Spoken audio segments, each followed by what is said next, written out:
कि रेत आंखों में सागर जैसे खास सजाकर बैठे हैं, नाम कहीं के बीच गुड़ाओं में महकाकर बैठे हैं। कि यहाँ वैसे कि हमारे भारतीय संस्कृति संप्रदाय में भरी पड़ी हुई है कि द्रोणाचार्य जैसे गुरु और विकल्प जैसे शिष्य का उदाहरण जो हम देते हैं कि गुरु के लिए तत्क्षण एक पल विचार न करते हुए उन्होंने अपने अनुभव का दान कर दिया था। ऐसे शिष्यों के जैसे छात्र से ये विद्वान है जिनके विशाल चरित्र से हम प्रेरणा लेते हैं। ऐसे शिष्यों के सम्मान में मैं कहूंगा जो नौ सीखे परिंदों को बाल बना देते हैं, कच्ची मिट्टी से भी ताल बना देते हैं।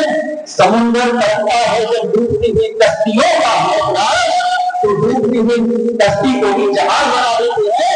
वो हौसला है। हमारे जन्म का उद्देश्य ध्येय क्या होता है कि अंधकार से हम प्रकाश की ओर जाए। वो सारी दैनिक क्रियाएं हम करते हैं, वो सारी दैनिक क्रिया जानवर भी करते हैं। वसरते दो भिन्नताएं होती है मनुष्य में और जानवर में कि जानवर सबसे बुद्धिमान का जानवर माना जाता है तो बंदर माना जाता है। आपने पढ़ा नहीं होगा तो सारी चीजें समझता है और उसके अंदर एक कला नहीं होती कि कलम को नहीं पकड़ सकता, कलम को पकड़ नहीं सकता। क्यों नहीं पकड़ सकता? क्योंकि अपना जो होता है 90 डिग्री पर है और उसकी सारी दुनिया कैसी होती है, सीधी होती है। उसके अंदर कला नहीं ऊंची पकड़नी थी। अगर उसके अंदर कला होती तो वो भी एक प्रकार का ये जो काम हम करते हैं वो नहीं कर सकता था।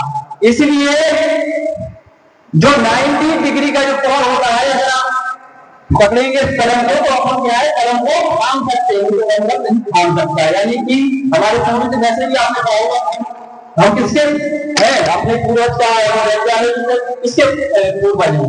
हमारे पूर्वज बंधन जो है इतिहास में पढ़ाया हुआ है कि हमारे पूर्वज बनते हैं। हमारा जो अक्षर है कौन है, होमो सेपियंस हमारा क्या नाम है, वैज्ञानिक नाम है। ठीक है, इस तरीके से कहने का तात्पर्य है जो सारी जो क्रियाएं हैं जानवरों में पाई जाती है वो हमने भी उनकी बदलते हम क्या है एक ओनर्स भी अपना जो मस्तिष्क है वो क्या है, अपना आत्म क्या है अन्य तुलना है।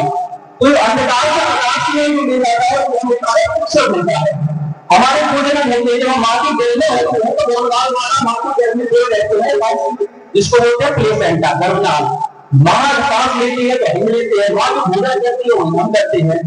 बशर्ते जब जन्म होने के बाद आपने कहा होगा कि हमारे एक संस्कार होता है उसको उपनयन संस्कार, उपनयन संस्कार और हमारे दूसरे जन्म होता है द्विज कहा जाता है।